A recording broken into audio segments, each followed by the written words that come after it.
engaging the community since 1970. This is WIS Awareness. Good morning and thank you for joining us for Awareness. I'm your host, Megan Norman. Decision 2016 is in New Hampshire after Iowa. Republicans had a winner not long after the caucuses ended, but the Democrats had to wait until morning. As Tracy Potts reports, in some precincts it took a coin flip to decide. Hi guys. Good morning. The candidates are on the ground in New Hampshire, campaigning furiously following last night's Iowa caucuses. On the Democratic side, a razor-thin finish. Hillary Clinton edged out Bernie Sanders. I stand here tonight breathing a big sigh of relief. Thank you, Iowa. After counting all night, Clinton was declared the apparent winner by the narrowest of margins, less than half a percentage point. Iowa, thank you. Bernie Sanders had this reaction right after he landed in New Hampshire. We look forward to doing well here in New Hampshire.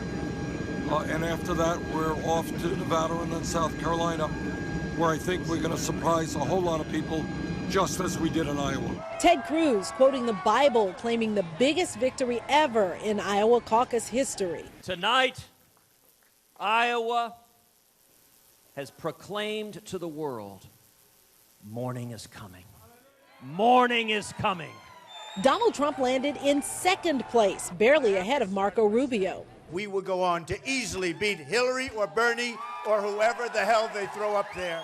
Rubio, a close number 3, was the first to declare victory here. So this is the moment they said would never happen. All the candidates pledging to battle it out in New Hampshire and beyond. Tracy Potts, NBC News, Des Moines, Iowa. After New Hampshire and Nevada, it's on to the first in the South primaries here in South Carolina. The Republican primary is Saturday, February 20th. The Democratic primary is the following Saturday on February 27th. Now to talk party politics and the candidates standing here in South Carolina, we have chairs of both state political parties, Matt Moore with the South Carolina Republican Party, and joining us via satellite from Washington, D.C. is Jamie Harrison of the South Carolina Democratic Party. Thank you both for joining us this morning. Good to be here. Thank you for having us. Now, when we look at the winners from Iowa, Ted Cruz and Hillary Clinton, really neither candidate had a convincing win. And even on the Democratic side, it really was like a virtual tie between Bernie Sanders and Hillary Clinton. So what do the candidates have to do to really stand out here in South Carolina? Matt, we'll start with you. Well, I think for me, the shocking thing was that Hillary Clinton over the past year lost a 53-point lead in Iowa, a shocking fall from grace. And it's almost like 2008 all over again for Hillary Clinton. So a lot of work to do for her campaign in the next couple of days and weeks. And what about on the Republican side?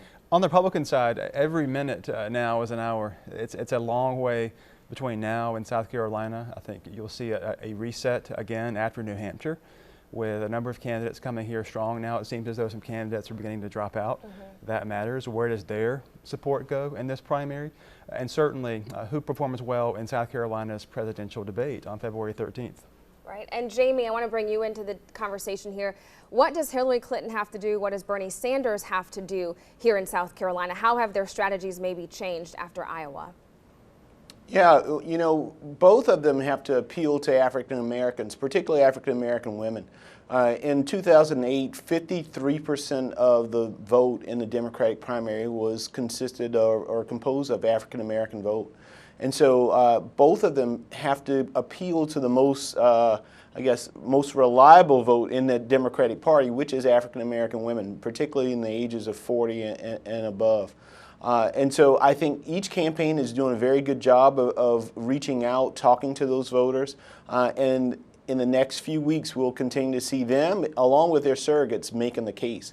But I think for me, in terms of what was shocking coming out of the caucuses, was the anti-Republican establishment vote. When you take a look at Ted Cruz, you take it Donald Trump and Ben Carson, and you add that up, and it pretty much says that the establishment of the Republican Party has been rejected by its base, which is very, very interesting.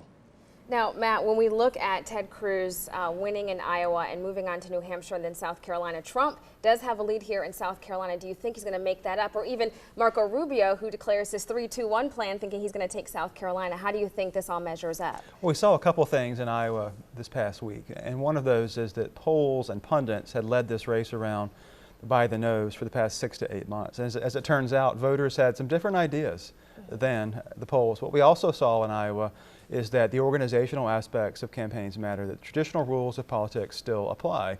And you've got to have a ground game, you've got to be contacting voters, doing the traditional things that make campaigns successful. So I'm interested, following New Hampshire, which campaign here in South Carolina can mobilize its base and voters the best and get them to the polls, because that's what it's all about at the end of the day. Now, is there a candidate that the state Republican Party is endorsing at this point? No, we've not endorsed any candidate. We don't do that. We want record turnout on February 20th. We had record turnout in 2012. We want as many people to vote as possible. Right. And Jamie, does the same go with you? Is there an endorsement from the Democratic Party, or is it just getting voters out to the polls? No, we're going to let the voters make their decision on who's best to carry the torch for the Democratic Party.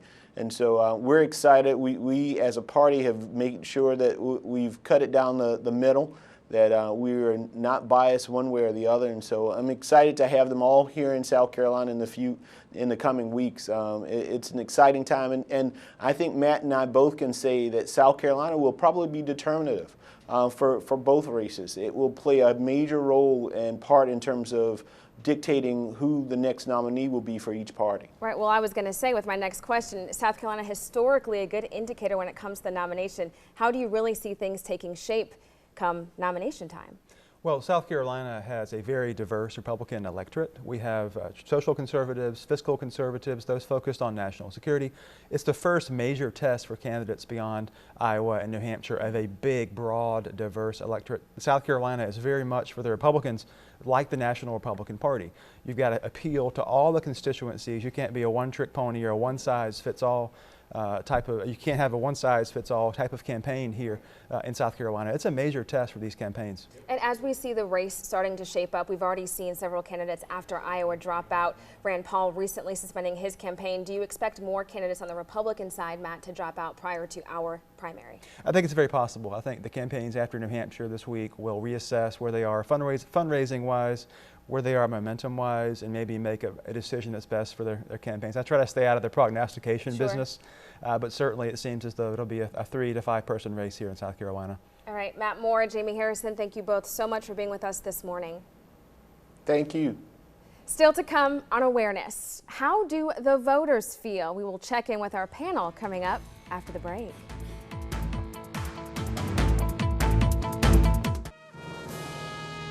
Welcome back to Awareness. If you want to see change in our government, getting to the polls to exercise your right to vote is imperative. It's not disputed. The minority vote matters, particularly here in South Carolina, and it could be a game changer for the candidate who can capture that group. We have a panel of voters joining us this morning, including civic leaders, a political science professor, and students. Thank you all for being with me this morning. Good morning. Professor Shaw, I want to start with you. Now, we know voter turnout can make or break an election, and voter registration has actually increased from 2008 to now, particularly as it relates to African Americans. How important is the minority vote in South Carolina? Critically important, Megan, in the sense that the African American vote, particularly within this Democratic primary, is the vote that should be a central focus of any candidate. Black Democratic voters overall, but Black Democratic voters have given victories to candidates from Jesse Jackson way back when to Barack Obama.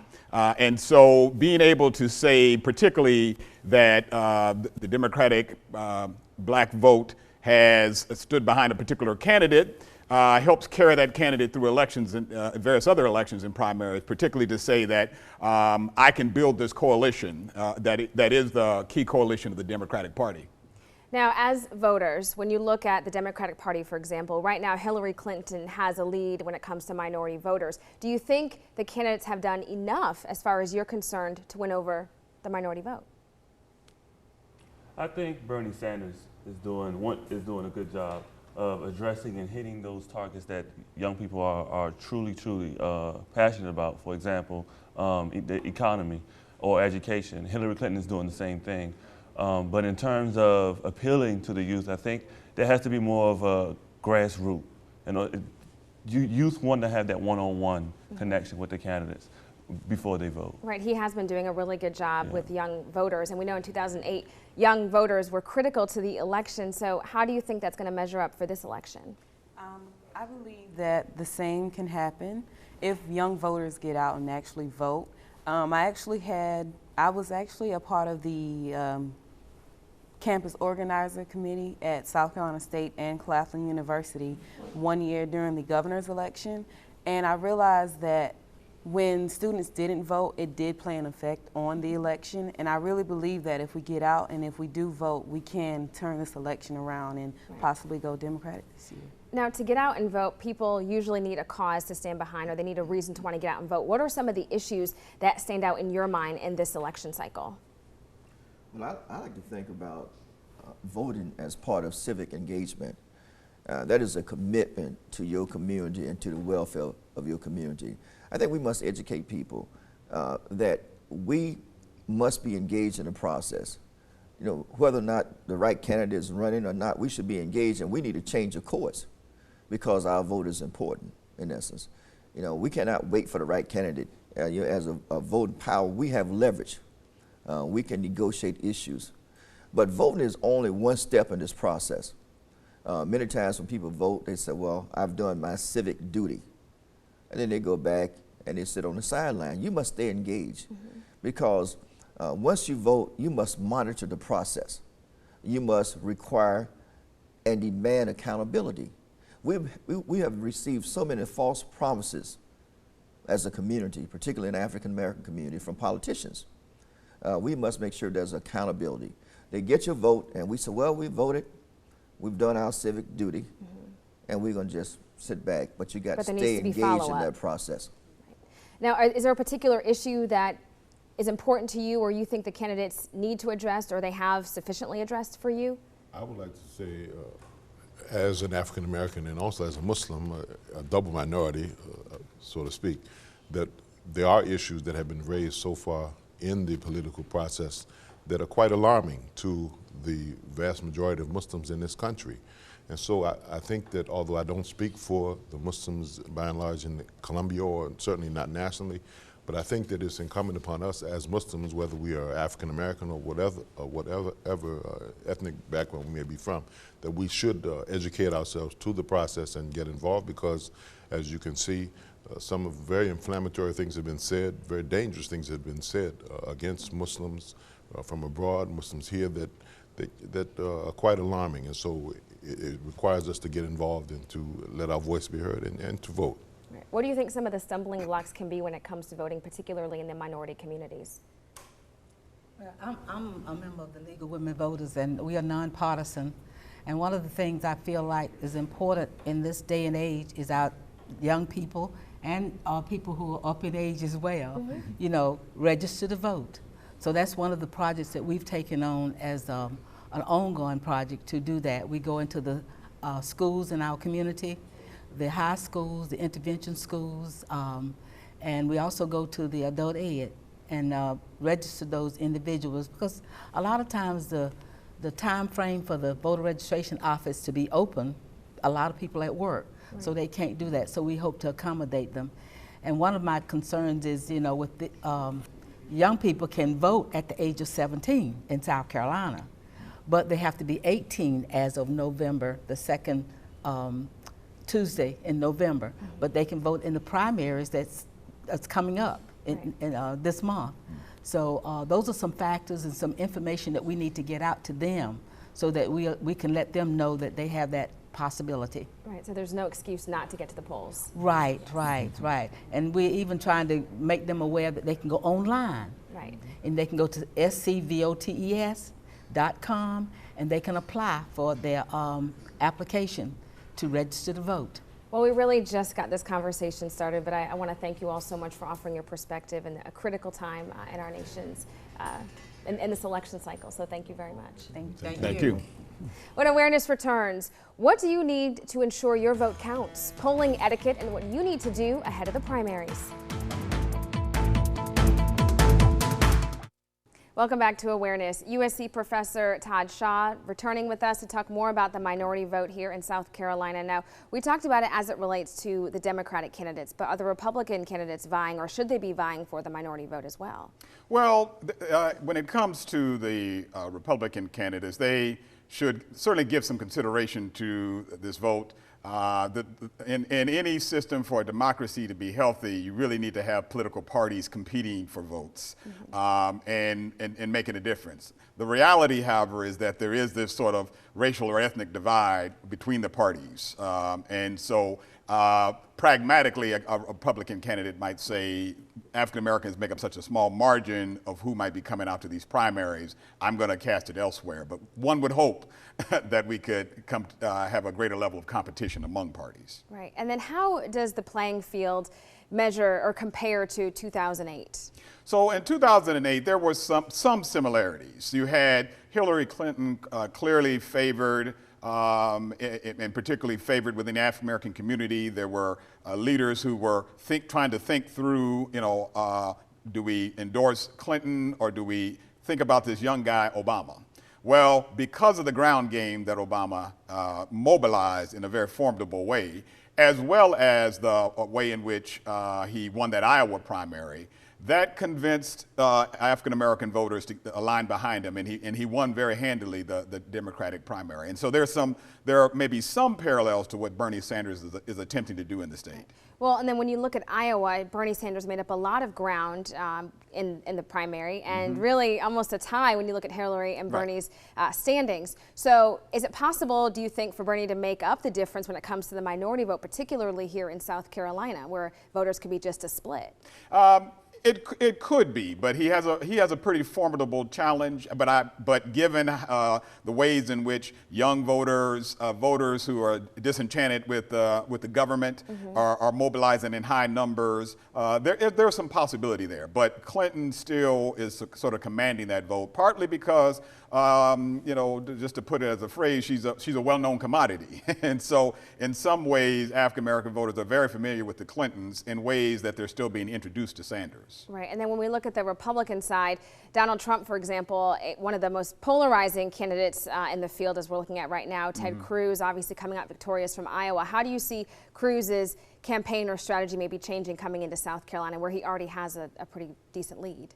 Well, I think Cruz is going to use some of that same sort of data analytics. In other words, he's going to kind of do very similar to what his campaign did in Iowa and look where he should be placing his strategic emphasis. It's clear that Cruz knows how to mobilize, from going back to when he ran as a Texas senator and sort of upended the establishment and getting that vote as a Tea Party candidate. So he knows how to run as an insurgent who can surprise folks. And I think he's going to try and do the very same thing here, even given some of the polls leaning, strongly toward Trump. And when we're looking at the primary here, how does South Carolina measure up? We always talk about first in the South primary and really being a good indicator moving forward toward the nomination. Really, what is South Carolina standing when we look forward? South Carolina is sort of a bellwether state, particularly for the GOP, but you could say more broadly in elections. South Carolina primaries aren't absolute predictors, as we can see, or we can see from previous elections. But they're an indication about where's the Deep South going to go. And in American history and in current history, where the Deep South goes really matters in American elections. And so South Carolina sends a sort of signal as to what seems to be the trend. On both sides, what does a candidate need to do to really stand out here in South Carolina? They have to connect with, they have to mobilize. They have to have a ground game of GOTV, get out the vote, and be real clear about who to mobilize to get to the polls. They have to be connected to the issues, but quite frankly, and we as political scientists will say this, there's also sort of some emotional resonance. You could win on some of the issues, but if questions of trust factors, indications of do they see as a strong leader, those are the sort of the things that resonate in South Carolina and elsewhere. And particularly, you know, there may be a core issue like education or immigration that likewise will clearly mobilize folk. Right. Well, in terms of mobilizing voters, we want to make sure voters are getting to the polls. So there needs to be no confusion of what you need to have with you when you get out to vote. So you have to make sure you have a photo ID, your driver's license, SC DMV ID card, SC voter registration card with a photo ID, or a federal military ID. You see the list on your screen there. Make sure you have those when you are going to the poll. Also, if you can't vote in person, absentee voting. That is something that voters need to do. You need to make sure your voice is heard. We have plenty of information on what you need when you go to the polls on primary day on our website, WISTV.com. And also a note, some Midlands polling locations for the Republican and Democratic primaries have been temporarily relocated. All voters affected by this change will get a temporary voter registration card, which will include your new temporary assigned polling location. For more on where you need to vote, go to our website, WISTV.com. Well, Professor Shaw, any final words of wisdom, I suppose, or advice to voters to get out there to vote during the primaries coming up? Well, I'll just give an amen to what you said. It is critically important that as American citizens and in South Carolina, we exercise that right to vote. It's the critical right we have in terms of our citizenship. And so I would just say amen to what you just said. All right. Thank you so much for being with us. Sure. Stay with us. We'll be right back with the final thought. It does not matter which candidate you support, as long as you stay informed and aware of the issues, how the race impacts you, and know your engagement should not end on Election Day. Change cannot happen if you don't speak up, and you can't complain if you aren't involved. Do not stifle your voice by not voting. We'd love to hear from you and what you think about the candidates and the issues. Connect with us on Facebook. You can also rewatch every episode. I'd like to thank all of our guests this morning. Until next time, I'm Megan Norman. This is Awareness.